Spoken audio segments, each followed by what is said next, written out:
اللہم صلی علی محمد وعلی آل محمد کما صلیت علی ابراہیم وعلی آل ابراہیم انک حمید مجید۔ اللہم بارک علی محمد وعلی آل محمد کما بارکت علی ابراہیم وعلی آل ابراہیم انک حمید۔ اعوذ باللہ من الشیطان الرجیم، بسم اللہ الرحمن الرحیم۔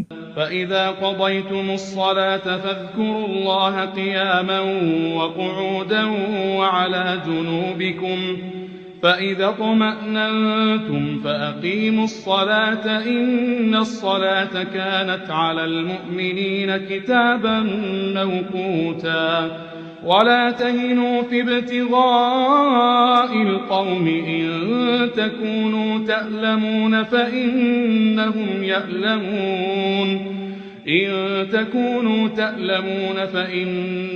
يَأْلَمُونَ كَمَا تَأْلَمُونَ وَتَرْجُونَ مِنَ اللَّهِ مَا لَا يَرْجُونَ وَكَانَ اللَّهُ عَلِيمًا حَكِيمًا۔ اس سے پچھلے سبق میں ہم نے صلاۃ الخوف کا طریقہ پڑھا تھا کہ حالت جنگ میں نماز پڑھنے کی ترتیب کچھ حالات میں تو اللہ تعالیٰ نے بیان کر دی قرآن مجید میں اور احادیث میں، لیکن مفسرین علماء کا استدلال اور ان کا موقف ہے وہ یہ کہ حالت جنگ میں جیسے بھی ممکن ہو سکے تمام تر جو نماز کے معمولات ہیں اس سے آزاد ہو کر اللہ کے سامنے اللہ کے حضور پیش ہونا ضروری ہے، اور وہ نماز ہے۔ اس کے لیے سجود کا ہونا، رکوع کا ہونا، قیام کا ہونا لازمی نہیں ہے۔ ان ساری چیزوں کے معروف طریقہ کار جو ہم حالت امن میں جس طرح سے نماز پڑھتے ہیں اس میں تبدیلی ممکن ہے۔ جو طریقہ کار اس وقت کے روایتی جنگ میں اللہ تعالیٰ نے قرآن مجید میں بیان کیا وہ ہم نے پڑھا کہ میدان جہاد میں مومن دو صفیں بنائیں گے، ایک صف اسلحہ تان کے کھڑی رہے گی دشمن کا سامنا کرنے کے لیے، اور ایک صف رسول اللہ صلی اللہ علیہ وسلم کے ساتھ ایک رکعت نماز ادا کرے گی، اور دوسری رکعت میں پہلی صف جو ہے جس نے پہلے رکعت ادا کی وہ اسلحہ تان کے کھڑی ہو جائے گی اور دوسری صف جو ہے وہ نماز پڑھے گی۔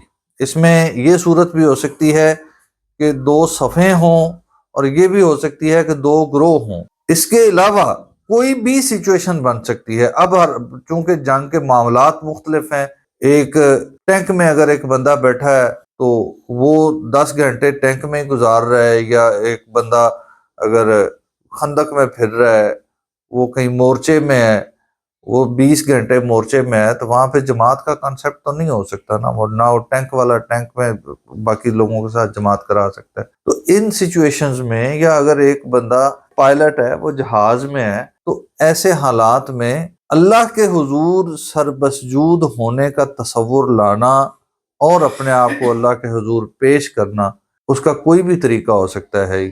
بہرحال کسی بھی طریقے سے اللہ کے حضور پیش ہونا لازمی ہے، نماز فرض ہے۔ یہ ہم نے پچھلی کلاس میں بھی پڑھا کہ اس میں کوئی چھٹکارا نہیں ہے، لیکن طریقہ کار میں لچک آ سکتی ہے۔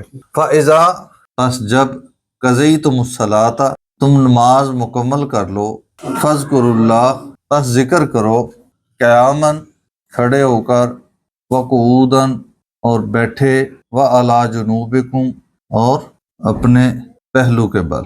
جس بھی حالت میں ہو، کھڑے ہو، بیٹھے ہو، لیٹے ہو، نماز کے بعد اللہ کا ذکر کرو۔ اس آیت سے ہمیں یہ بھی پتہ چلتا ہے کہ نماز مکمل کرنے کے بعد جو وقت ہے وہ ذکر کا ہے، وہ مسنون اذکار کا ہے جو رسول اللہ صلی اللہ علیہ وسلم نے نماز کے بعد کیے یا نماز کے بعد کرنے کے لیے بتائے۔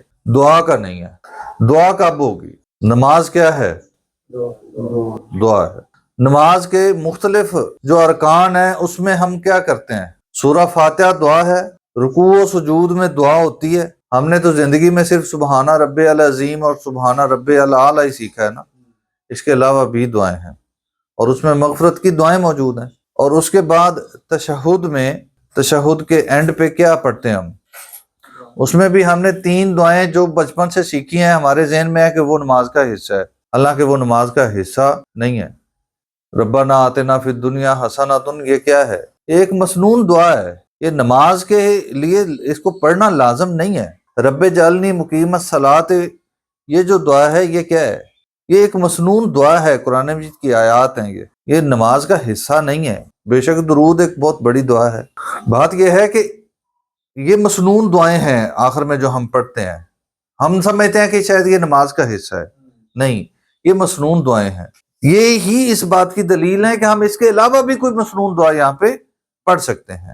جب ہم یہ دعا پڑھتے ہیں، میں یہ نہیں کہہ رہا ہوں کہ اس کو نہ پڑھیں، میں صرف اس کی حیثیت بتا رہا ہوں کہ یہ جو 3 دعائیں ہم پڑھتے ہیں یہ دراصل دعا کرنے کا موقع ہے، اور یہ بہت ہی جامع دعائیں ہیں، لیکن یہ کوئی اس نماز کے اس حصے میں لازم دعائیں نہیں ہیں۔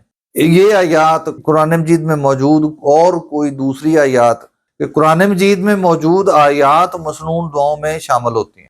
اسی طرح حدیث میں بیان کی گئی جو دعائیں ہیں وہ مسنون دعائیں ہیں، تو نماز کے اس حصہ میں وہ دعائیں پڑھی جا سکتی ہیں جو حدیث میں موجود ہیں اور جو قرآن مجید میں موجود ہیں۔ تو دعا کرنے کا اصل موقع یہ ہے۔ نماز کے مختلف ارکان جیسے رکوع، سجدہ اور تشہد، نماز مکمل کرنے کے بعد ذکر ہے، جو اللہ تعالیٰ نے قرآن مجید میں اس آیت میں بھی بیان فرما دیا کہ جب تم نماز مکمل کر لو تو پھر اللہ کا ذکر کرو۔ ہاں، دعا بھی اللہ کا ذکر ہے۔ تو مسنون اذکار جو ہیں، جو رسول اللہ صلی اللہ علیہ وسلم نے نماز کے بعد ذکر کیا اور ہمیں دعائیں سکھائیں، وہ دعائیں یہاں پہ زیادہ اہم ہیں، کیونکہ رسول اللہ صلی اللہ علیہ وسلم کی تعلیم کے مطابق ہم زندگی گزاریں۔ فَإِذَا اطْمَأْنَنْتُمْ، پس جب تم حالت امن میں آ جاؤ۔ پہلے تو ہم صلاۃ الخوف پڑھ رہے تھے نا، کہ حالت جنگ میں نماز کیسے پڑھنی ہے، تو اللہ تعالیٰ فرما رہے ہیں کہ اگر تم امن میں آ جاؤ، فَأَقِیمُوا الصَّلَاةَ، پس تم نماز قائم کرو۔ نماز قائم کرنا کیا ہوتا ہے؟ نماز قائم کرنا ہوتا ہے نماز کے سارے آداب پورے کر کے نماز پڑھنا، پورے پروٹوکول کے ساتھ، مطلب وقت کا خیال رکھنا، باجماعت پڑھنا، خشوع و خضوع کا خیال کرنا، ارکان کو مکمل وقت دینا۔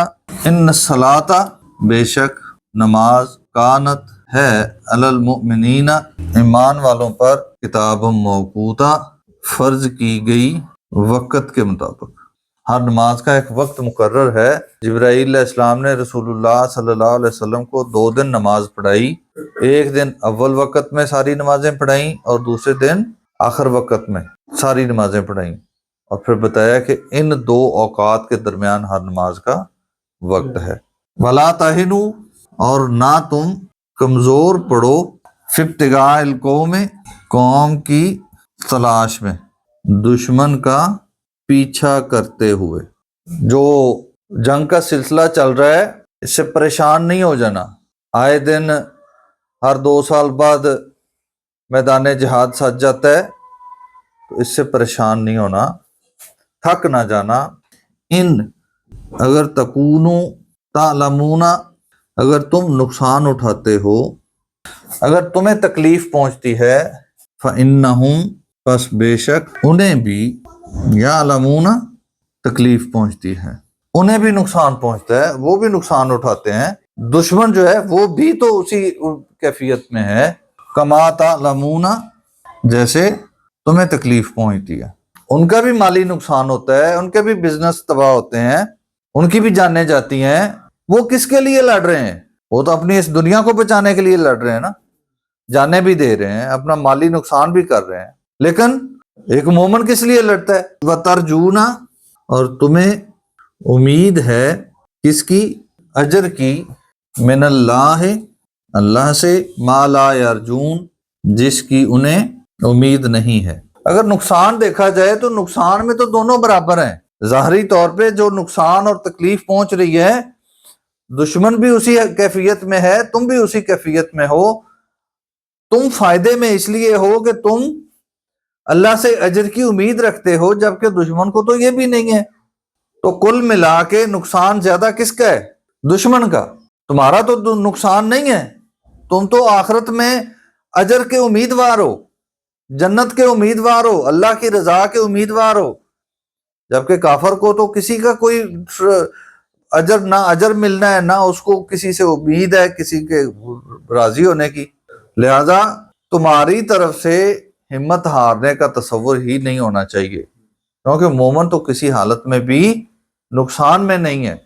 وَقَانَ اللَّهُ، اور ہے اللہ تعالی، علیماً، جاننے والا، حکیماً، حکمت والا۔ اللہ تعالیٰ سمجھنے اور عمل کرنے کی توفیق عطا فرمائے۔